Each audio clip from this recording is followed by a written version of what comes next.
भारत के दूसरे प्रधानमंत्री लाल बहादुर शास्त्री, इनकी मौत एक रहस्यमय मौत थी। ऐसा क्या हुआ ताशकंद में जो इनकी मृत्यु का एक बहुत बड़ा रहस्य लेकर छिप गया? ऐसा क्या हुआ था उस दिन, उस रात? किस रात? 11 जनवरी 1966 में ऐसा उस रात ताशकंद के शहर में उस कमरे में क्या हुआ था जो आज लाल बहादुर शास्त्री जी की मौत एक रहस्य बना के रख ली। Lal Bahadur Shastri lay in state, his grief-stricken widow foremost among the millions who mourn. Around the mortal remains of the Indian Premier pressed thousands of people, great and humble, urged by their sorrow to pay these last respects. Among them Soviet Premier Kosygin and India's acting Prime Minister, Mr. Nanda. The funeral cortege began the solemn march towards the banks of the Sig. नमस्कार दोस्तों, मैं हूं शशांक। स्वागत है आपका हमारे YouTube channel पर। दोस्तों, आज हम बात करेंगे ऐसे ईमानदार नेता की जिसका नाम सुनते ही हर भारतीय के दिलों में एक अलग सा सम्मान उत्पन्न हो जाता है। ऐसे नेता की बात करते हैं जो ईमानदारी में सर्वप्रथम आता है। नेता ऐसा कि सभी उसके साथ खड़े हों, पक्ष हो विपक्ष हो, सभी उसके साथ खड़े हों। ऐसे नेता की, एक लोकप्रिय नेता की, एक ताशकंद के एक कमरे में जो कि इस समय का सोवियत संघ है, उसमें एक रहस्यमयी तरीके से मौत हो जाती है। क्या एक सवाल प्रकट नहीं करती है ये? क्या ये सवाल नहीं है? तो दोस्तों, बात करते हैं ये चीज कैसे वहां पर ताशकंद में कैसे पहुंचे। दोस्तों, ये बात है जब हिंदुस्तान और पाकिस्तान में लड़ाई चल रही थी, यानी कि वॉर 1965 की बात हो रही है दोस्तों। तो 1965 में हुआ यूं कि भारत और पाकिस्तान बहुत ही अच्छे तरीके से झगड़ रहे थे। भारत के जो प्रधानमंत्री थे उस समय के, पंडित जवाहरलाल नेहरू जी, उन्होंने बहुत ही अच्छा नेतृत्व किया उस युद्ध में और पाकिस्तानियों को मुंह तोड़ जवाब दिया गया। अगर तलवार की नोक पर या एटम बम के डर से कोई हमारे देश को झुकाना चाहे, दबाना चाहे, ये देश हमारा दबने वाला नहीं। तो एक सरकार के नाते हमारा क्या जवाब हो सकता है सिवाय इसके कि हम हथियारों का जवाब हथियारों से दें। इस युद्ध में इसमें हुआ यूं कि जो सोवियत संघ है, इन्होंने कहा कि हम शांति वार्ता के लिए आपको यहाँ ताशकंद में आमंत्रित कर रहे हैं।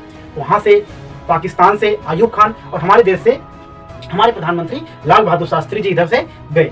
वहां पहुंचने के बाद ऐसा क्या हुआ था, यानी कि 11 जनवरी 1966 ऐसा उस रात हुआ क्या कि उनकी मृत्यु हो गई।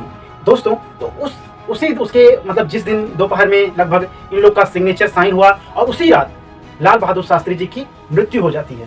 अब सवाल कहां से आता है? अब जो रिपोर्ट आता है सरकारी, उसमें बताया जाता है कि जो लाल बहादुर शास्त्री जी की जो मृत्यु है वो हार्ट अटैक से हो गई, लेकिन उनकी बॉडी का पोस्टमार्टम नहीं किया जाता है। जब बॉडी इंडिया आती है, ताशकंद से इंडिया आती है, तो उनकी एक मौत जो है एक रहस्यमय मौत बन जाती है। क्यों? क्योंकि उनके बॉडी का पोस्टमार्टम नहीं होता है और जब उनकी बॉडी को उनके घर वालों को दिया जाता है तो उस बॉडी में क्या होता है कि उनके ओठों पर और उनके शरीर पर नीले नीले रंग का, यानी कि नीले रंग की, जैसे जहर देने के बाद बात की जाती है कि किसी भी मनुष्य के ओठों पर एक हरा रंग आ जाता है, उसी टाइप का उनके ओठों पर एक हरा रंग आ गया। लोगों ने सवाल पूछा ऐसा क्यों हुआ, तो पोस्टमार्टम आखिर में हुआ क्यों नहीं? वो भी भारत जैसे देश के प्रधानमंत्री का एक पोस्टमार्टम नहीं हुआ। ऐसा इन लोगों ने होने नहीं दिया, ऐसा कह सकते हैं, क्योंकि एक ईमानदार नेता का यही हाल होता है। ठीक है। The Queen was represented by the man who was the last Viceroy of India, Earl Monmouth. His daughter Pamela with him. Mr. George Brown represented the government. The cortege came to the Shanti Ghat, close to the place where Mr. Nehru and Mahatma Gandhi had their funeral pyres. Hundreds of thousands now came within close sight and watched as lots of sandalwood were added to the pyre. How vivid a reminder of human mortality was this? A year later, the man whom Nehru's death raised to the seat of power. By Indian custom, Hari Krishna, the dead man's eldest son, kindled the pyre. In religious observance, an Indian butter called ghee was added to the growing flames. Thus, India committed to the fire the remains of Lal Bahadur Shastri, that worn out body at last beyond all pain.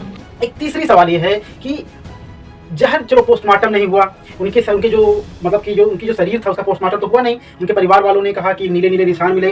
कुछ लोगों का कहना यह भी है कि उनको जहर दिया गया ताशकंद में। लेकिन आप क्या मानते हैं, ऐसा क्या हुआ होगा? अपना राय कमेंट बॉक्स में जरूर दें। तब तक के लिए मिलते हैं। जय हिंद, जय भारत।